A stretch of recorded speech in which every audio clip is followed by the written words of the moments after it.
నేను ఇప్పుడే వెళ్తానంటున్నా. టౌన్ లో ఇల్లు అది చూసుకోవడానికి కొంతకాలం పడద్ది, ఆ తర్వాత కదా. అసలు పుట్టి పెరిగిన ఊరు వదిలిపెట్టి వెళ్ళాల్సిన అవసరం ఏమొచ్చిందా? జైలు నుంచి విడుదలయ్యాడంట నీ కొడుకు.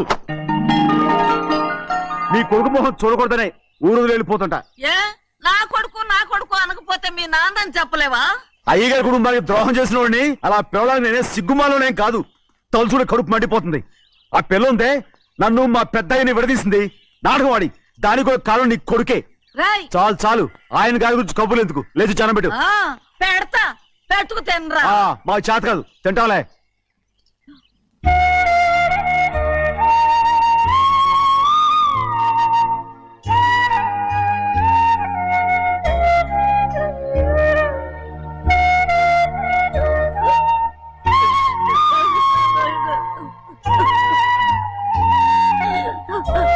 తండ్రి నా బంగారు, ఎట్టున్నావయ్యా? బాగున్నావా? నిన్ను చూసి ఎన్నేళ్ళయిందయ్యా. నువ్వు వస్తున్నావని ఒక్క ఉత్తరం ముఖ రాస్తే నేను స్టేషన్కి వచ్చేదాన్ని కదా. నవ్వుతావెందుకయ్యా? నేను అన్నది రైల్వే స్టేషన్, నువ్వు ఉండే స్టేషన్ కాదు. నువ్వు ఉండే స్టేషన్కి అయ్యగారు తప్ప ఎవరూ రాకూడదని చెప్పేమట్టుగా. అవునే, అక్కడ నేను పడుతున్న బాధ నువ్వు చూసి తట్టుకోలేవే, అందుకే రావుతున్నాను. ఏమ్మా నువ్వెట్టాగున్నావే? నాకేం తక్కువయ్యా, నువ్వెట్టా చూసుకున్నావో నన్ను నీ కొడుకు అట్టగా చూసుకుంటున్నాడు. వాళ్ళలోనే నిన్ను చూసుకుంటున్నా. ఓసారి చూడాలనిపిస్తుంది. ఎవరిని? నా బిడ్డని. దానికేంట్రా? రా, నీ కొడుకు నువ్వు చూసుకోవటానికి నన్ను అడుగుతావేంట్రా?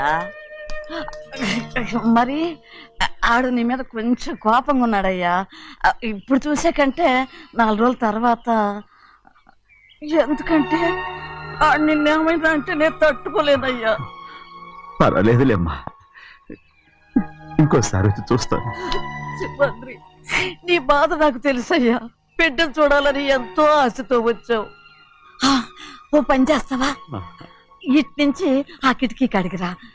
నిన్ను చూడకుండా నీ కాడిని చూపిస్తాను. పద అట్రా.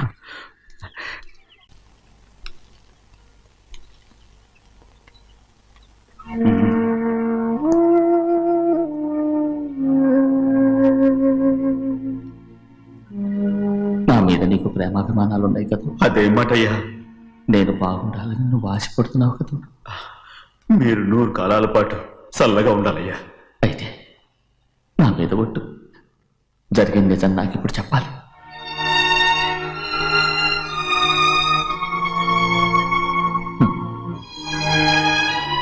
నేను నాశనం అయిపోతే నీకు.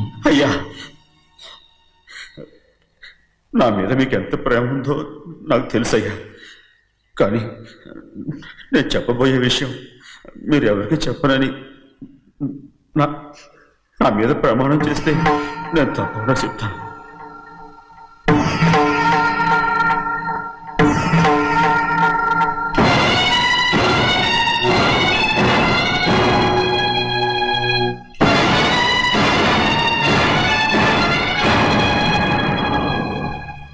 సరిగ్గా అప్పుడే అమ్మాయి గారి మెడలో తాళి కట్టడం అయిపోయింది.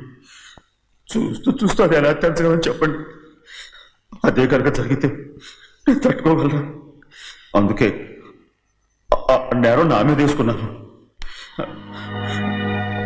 అల్లుడు గారు ఏదో తొందరలో చేసేసుకుంటారయ్యా. ఆయన తప్పకుండా మారుతారు.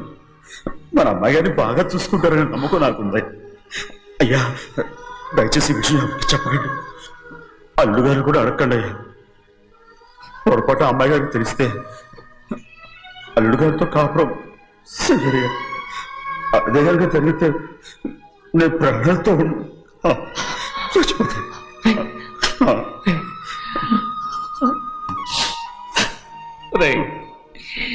నా కూతురు బాగుండాలని ఆలోచించావు, కానీ నీ తల్లి బిడ్డల గురించి ఆలోచించావా? దానికి మీరున్నారు కదయ్యా, మీరే చూసుకుంటారు.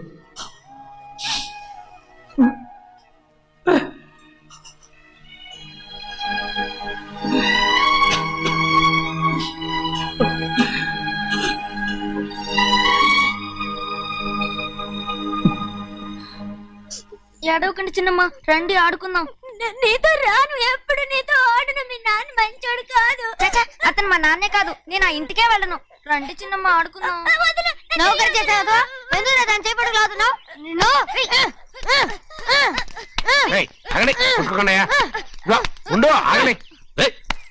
ఎందుకు తమ్ముడు కొట్టావు? ముందు తనే నన్ను కొట్టాడండి. వీడి ముందు మన ప్రభాతం కొట్టాడు, అందుకే నేను వాడిని కొట్టాను. కావాలంటే అడుగు. అవునమ్మా, అవును, చిన్నయ్యే నన్ను కొట్టాడు. చూసావా వీడు అయ్యే చేసిన పనికి వీడిని ఆరోగ్యం కంటే తెలిసింది. చెప్పకండి, చెయ్యండి.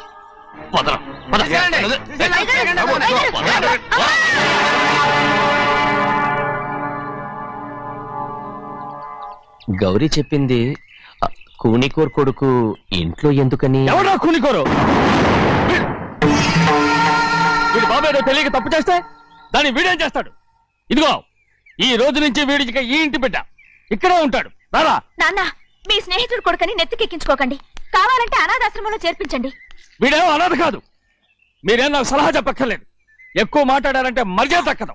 ఏంటి నాన్న మీరనేది? కాదండి, నాతో నాన్నగారు ఎప్పుడు ఇలా మాట్లాడలేదు. ఇప్పుడు వీడి గురించి చెప్పారుగా ఈ ఇంటి బిడ్డని. ఎవరికి తెలుసు, ఆయనకే పుట్టుండొచ్చు. ఏంటండి మీరు ఎలా మాట్లాడారు? ఏదో పొరపాటు నోరు జారేశాను. నన్ను క్షమించండి బాబు. గోవిందయ్య, అయ్యా ముందు ఈ అడవుని మెడబెట్టి బయటికి ఏంటండి. ఏదో నోరు జారి అన్నానని అన్నారు కదంటయ్యా. ఏంటయ్యా నోరు జారేది? మనసులో ఉంటేనే బయటకు వస్తుంది. ఇక మీద ఈ దరిద్రుడి మొహం నేను ఈ జన్మలో చూడను. ఏంటి నాన్న మీరు అలా అంటున్నారు? ఆయన ఇంటి కల్లుడు. అందుకే వాడిని ఇంకా చంపలేదు. ముందు వాడిని ఇక్కడి నుంచి వెళ్ళమని చెప్పు. ఆయన వెళ్ళిపోతే నేనేమైపోవాలి నాన్న? వాడు నిన్ను సుఖపడి వాడు. పెద్దగా నువ్వు ఇక్కడే ఉండు. ఇంత చిన్న విషయానికి కూడా ఏది చిన్న విషయం? వాడే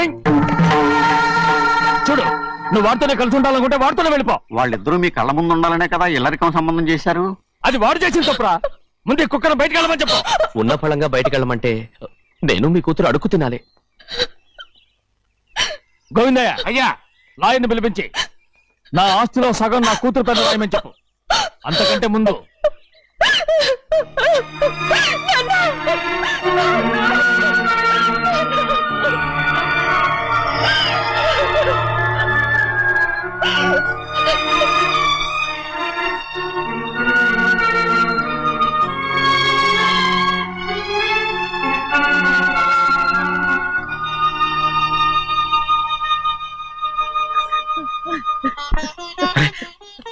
ఏంటమ్మా ఇది? సింహాద్రి, నీది చాలా పెద్ద మనసు అయ్యా. నువ్వు తప్పు చేయలేదని నాకు ఆనాడే తెలుసు. కానీ నీ యజమాని కూతురు చల్లగా ఉండాలని ఆ నిందు నీ నెత్తి మీద వేసుకుని 15 ఏళ్ళు ఆ నరక యాత్ర ఎట్ట అనుభవించావయ్యా. నువ్వు నా పెట్టవు కదయ్యా, నా పెట్టవు కాదు, చేతులెత్తి మొక్కాల్సిన దేవుడు అయ్యా. ఏంటమ్మా ఇది పిచ్చిదాన్నగా? ఇందులో నేను చేసినే ఉంది. నాలంటోడి భుజం మీద చెయ్యేసి నలుగురిలో ఈడు నా స్నేహితుడని చెప్పిన ఆయన మనసు గొప్పదమ్మా. దాంతో పోలిస్తే నేను చేసింది ఏ పాటిది? నా కూతురు క్షేమంగా ఉండాలని నా చేత గుర్తించుకున్నావు. కానీ నీ కొడుకే నిన్ను అసహించుకుంటుంటే అది చూసి తట్టుకోలేకపోయాను రా. అందుకే అంతా చెప్పేశాను. నన్ను క్షమించరా సింహాద్రి. నాన్న, నువ్వు చాలాసేపు నుంచి ఆకలితో ఉన్నావు. నీ నోటి దగ్గర కూడా నేనే పడేశాను. ముద్దు తిన్నానా? ఎల్లయ్యా, నీ కొడుకే నిన్ను పిలుస్తున్నాడు. ఎల్లయ్యా, ఎల్లు.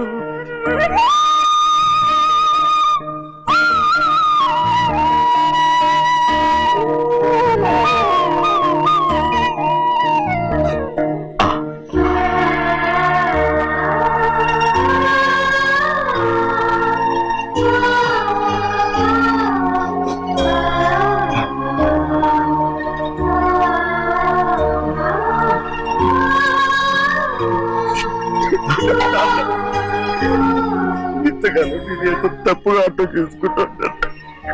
క్షమించాడా? లేనన్నా.